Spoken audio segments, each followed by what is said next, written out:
একটা ছেলেকে বলতে বলেন এখানে আইসা দাঁড়াই, আব্বা তোমরা একটা ছেলে আইসা বলো যে ব্রাজিল আর্জেন্টিনার খেলোয়াড়ের সাথে আমাদের ধর্মীয় সম্পর্ক কি?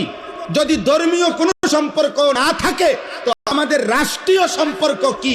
বাংলাদেশের অর্থনীতি, সামাজিক, বাংলাদেশের উন্নতি, প্রগতি, আধুনিকতার জন্য শুধু মাতৃভূমির মায়াও যদি থাকে, একটা নাফরমান বল এটা এখানে দাঁড়ায়া আর্জেন্টিনার ব্রাজিলের খেলোয়াড়ের সাথে আমাদের বাংলাদেশের উন্নতির কি সম্পর্ক বল? ইসলাম তো আছে নাই, রাষ্ট্রের বলেন, রাষ্ট্রের বলতে বলেন এ দেশের উন্নয়নে কথা বলেন না, আমাদের সাথে ওদের কি কি লেনদেন বলেন আঙ্কেল, বলো না আব্বা। হ্যাঁ, একটা কথার বুঝায় কও যে একটা যুক্ত থাকবে। হুজুর, এই ফুটবল বিশ্বকাপে যদি আমরা ব্রাজিল এবং আর্জেন্টিনার পক্ষে ব্যাপক লাফাইতে পারি, বিনিময়ে ওই দেশের লোকেরা যদি আমাদের প্রতি সন্তুষ্ট হয়, তাহলে আমাদের দেশের রেমিটেন্স বেড়ে যাবে, আমাদের দেশের তেল বেড়ে যাবে, আমাদের দেশের উন্নতি বেড়ে যাবে। একটা কিছু তো হবে, সেটা কি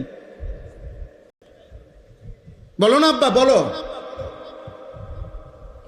কাতার বিশ্বকাপে প্রধান আলোচ্য বিষয় ছিল, আমরা স্পষ্ট পত্রিকায় দেখছি, এখনো পিছনে সার্চ দিলে পাওয়া যাবে, কাতার বিশ্বকাপে প্রধান আলোচ্য বিষয় ছিল মদের বোতল। কাতার সরকার আইন করছিল স্টেডিয়ামের ভিতরে মদের বোতল সরাসরি খাওয়া যাবে না। এটা নিয়ে সারা বিশ্ব, ইউরোপ তখন বিতর্ক করছিল যে না, এটা স্বাধীনতায় হস্তক্ষেপ, যেখানে অবাধে মদের বোতল।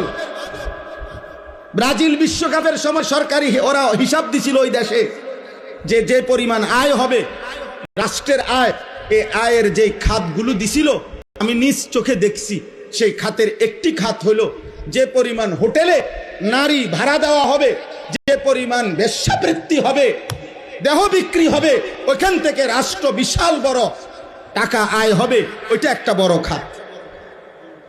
আমি এই চোখে, আমি দেশে থাকি, আমরা তাদের দেশে থাকি না। আমি জেনারেল লাইনে পড়ালেখা করা ছেলে, আমি কুমিল্লা ভিক্টোরিয়া কলেজ থেকে মাস্টার্স পাস করছি, সরকারি কওমি 2 লাইনে মাদ্রাসার থেকে পড়ালেখা শেষ করছি, আলহামদুলিল্লাহ। এজন্য বলছি দোস্ত, পৃথিবীর খোঁজ খবর আমরাও রাখি, ইউরোপের প্রতিটা পদক্ষেপ আমরাও খবর রাখি। বলো না আব্বা, তোমরা ইনসাফের সাথে বলো, একটা ছেলে, এই একটি ফুটবল বিশ্বকাপকে কেন্দ্র করে কি পরিমাণ জুয়ার খেলা হবে? এক এক খেলোয়াড়ের নামে, দলের নামে কত কোটি কোটি ডলার জুয়া হবে, বলেন বলেন। খেলা হইল ফুটবল, কিন্তু 3 দেশে 3টা উদ্বোধনী অনুষ্ঠান হবে, 3 দেশের সম্মিলিত আয়োজনে 3টা উদ্বোধনী অনুষ্ঠানের মধ্যে অসংখ্য নর্তকী নাচবে। তো নারীর নাচের সাথে ফুটবলের কি সম্পর্ক?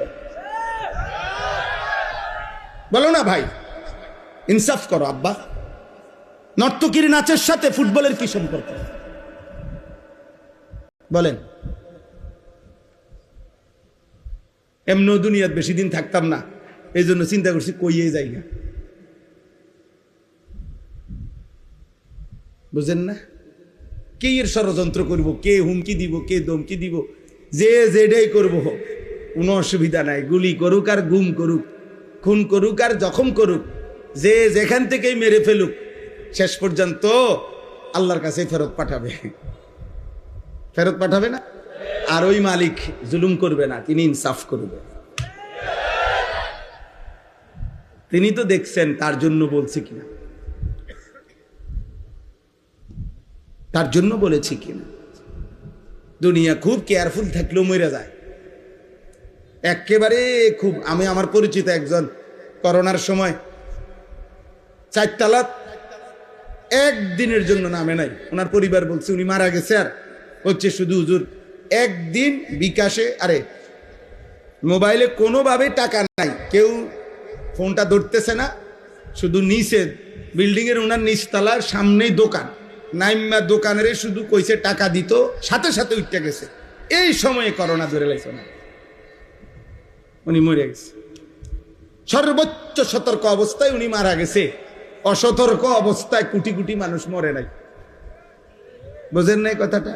তাহলে মূলত সতর্কতা অসতর্কতা সতর্ক থাকতে নিষেধ করি না, কিন্তু মূল কথা হলো 3 বেলা নিয়মিত খানা যে খায় তারও মৃত্যু হয়, অভুক্ত যে থাকে তারও মৃত্যু হয়। মৃত্যু কারোই থামে না।